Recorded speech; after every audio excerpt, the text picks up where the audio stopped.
Hi everyone, it's Scott Kuru here. I'm joined by Lianna Pan. Lianna, great to have you here. Hi everyone, it's great to be here. And Lianna, the incredible thing is, the main thing that we're going to be talking about is that 2025 does mark the start of the last property boom of this decade. And Lianna, it's really going to be a golden age of economic activity, wage growth, population growth, building activity here in Australia over the next 5 years. So our property market is actually incredibly resilient. I can't think of any better asset class. Share market, other asset classes, they're just a lot more volatile than that. Now, why is that the case? Well, Australia has a unique benefit of our population that continues to grow and growing at a faster rate than a lot of other countries. And this is why the market can never crash, because to build new houses, the market can never be below the replacement value. Yeah, Lianna, that's true, because if we've got 200,000, 500,000 new people coming into the country, we've got to build the homes for that. The only way the market could crash is if we suddenly had ghost towns, thousands of properties empty. You'd be able to pick up a property, like in Italy now, you can pick up a property for 50K, 20K. But Australia has the highest population growth for the next 20 years. And we've never had that situation before. We actually always have huge demand because of population growth. So the number one factor that's driving up our property market over the past few decades and going forward is our population boom, population explosion. So Lianna, is this true? Because look, we had a really good run in 2020, then the market came right back. Then we had Sydney and Melbourne have been subdued. Melbourne's actually in a dip at the moment, going reverse ways. Sydney's not really doing a whole lot at the moment. Some of the other areas have actually grown. Our members have made a lot of money. So is this going to be the last opportunity for the 2020s? For the 2020s, definitely, because now the market dynamic is quite interesting. Some of the areas have continued to grow from strength to strength, while other areas have lagged behind. So it's created a situation where some markets now are very undervalued, and now they're actually right on the cusp of turning around. So we're going to talk more about that today.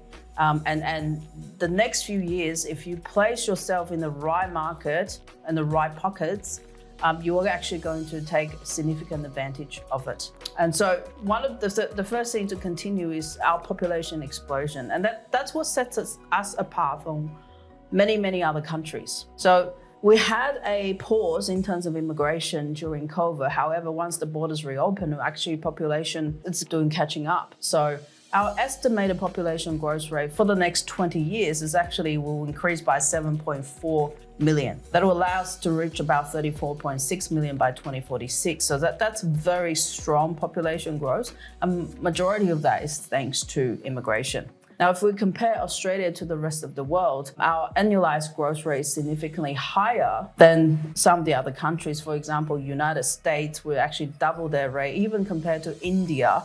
We're actually higher than that, even though India has a very high natural birth rate. Yeah. New Zealand, Canada, United Kingdoms, you name it, we're actually growing at a much faster rate than all of those countries. So that's what sets us apart and sets our property markets apart. So when you're doing that comparison, and some people are trying to compare our property market to other markets in other parts of the world, you've got to be mindful that this is one of the key drivers for demand for housing. And Lianna, if we compare capital cities to regional areas, the blue line here, capital cities, all the growth is in the capitals. Yeah, so that's where immigrants go, right? So they want to settle where they can find jobs, where it's easy, like you've got all the lifestyle amenities and so forth. So the capital cities are going to take the biggest advantage of that. Now, the second factor is about housing undersupply. You must have heard housing undersupply, how different markets are facing critical shortage of housing for the past, ever since I can remember, right? And that problem is not going to go away. And the government actually doesn't really have a solution to turn this around. What we are seeing is, you can see it in the national vacancy rate. In a balanced property market, the vacancy rate should be about 3%. That's a balanced rental market. However, we have been under that 3% for a long time now. During COVID, it's really went down to below 1%, and it's now just sort of normalizing a little bit, but it's still very undersupplied. Yeah, people that may be new to the country or not really remember, we've had housing crises, rental crises in the past. This is a recurring theme because it's very difficult to get property built in this country. This is probably one of the worst ones we've experienced historically as well. Now, this is the reason why the rents have been rising so fast over the past few years. Just in the past 4 years, rent's been rising 45%. So that's almost 50%. That's almost increasing rent by 50%. So that can only be a reflection of the lack of housing. That's the only way that it can grow that fast is because of lack of housing. Now, the question you might want to ask is that problem going to get worse or is it going to get better? Well, the answer is there's two things that are telling. So this is from Master Builders of Australia, and they're basically saying to hit the national target of 1.2 million housing, which is about 240,000 dwellings are going to be built every year.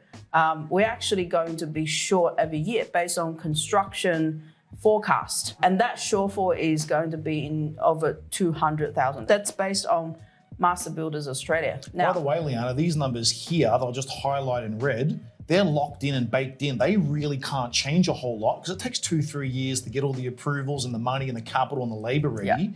These numbers here may not even happen. They may actually, in fact, be lower. They may, so it may actually be more exacerbated. If we take a look at just what's in the pipeline, so this is our calculation based on what is approved construction, just DA approved built, sitting in the pipeline, ready to go. And we're assuming a certain percentage of that, somewhere around 80% that will go So ahead. Lianna, some of this is under construction, some of this is sitting at the approval stage, but it's in the pipe.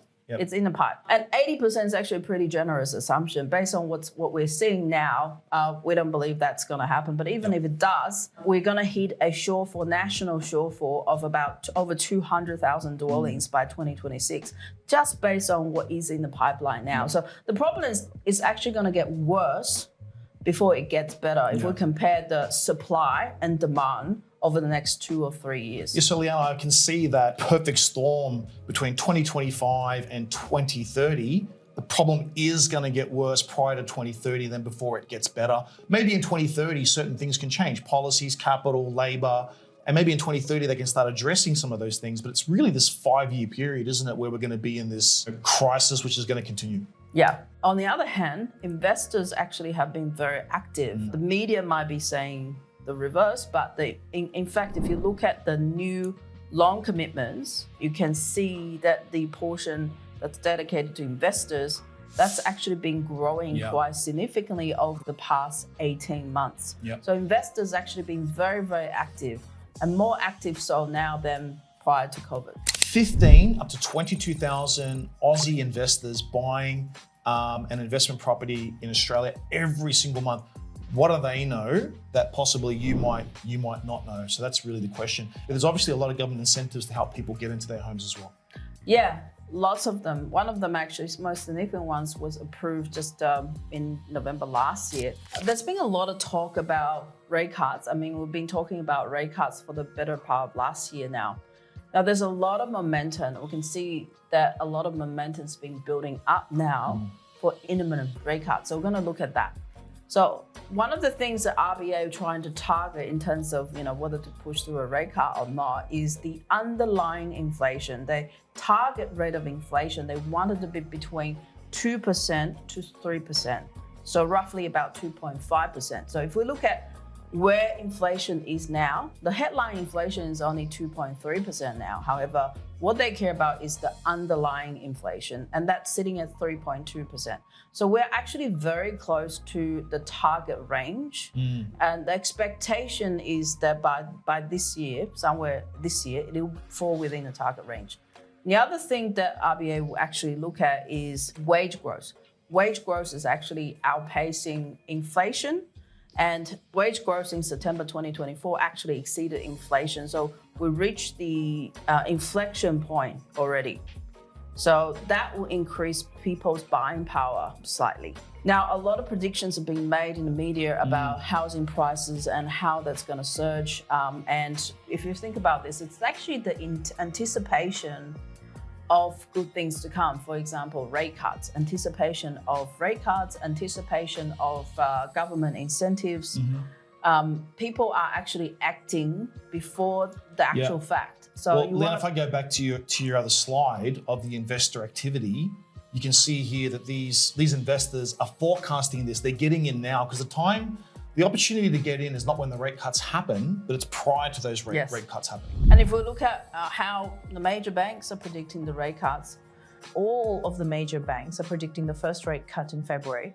in terms of how many rate cuts, the general consensus is about 4 rate cuts overall. And Lianna, ANZ they actually did have May.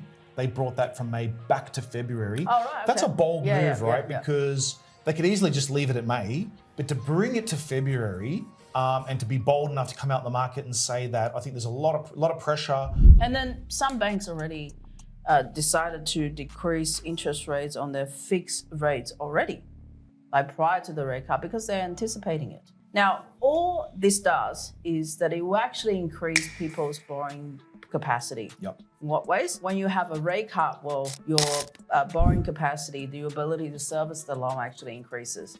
When you have wage growth, your ability to service the loan also increases. And then the other thing is middle of last year, the government introduced the stage 3 tax cuts as well. So that effect has been flowing through. We're already seeing our investors' budget has grown in the last 6 months. Mm-hmm. So the combination of all those factors, this is why you're seeing the investor activity actually pick up. And it keeps going up as well. Well, Lianna, people are going to have more money because tax cuts, interest rates are coming down, and wage growth, more money, but they're competing on a finite resource, which is the properties. We're not building enough. So therefore, there's only one thing that can happen. Economics 101, the prices must go up. Yeah.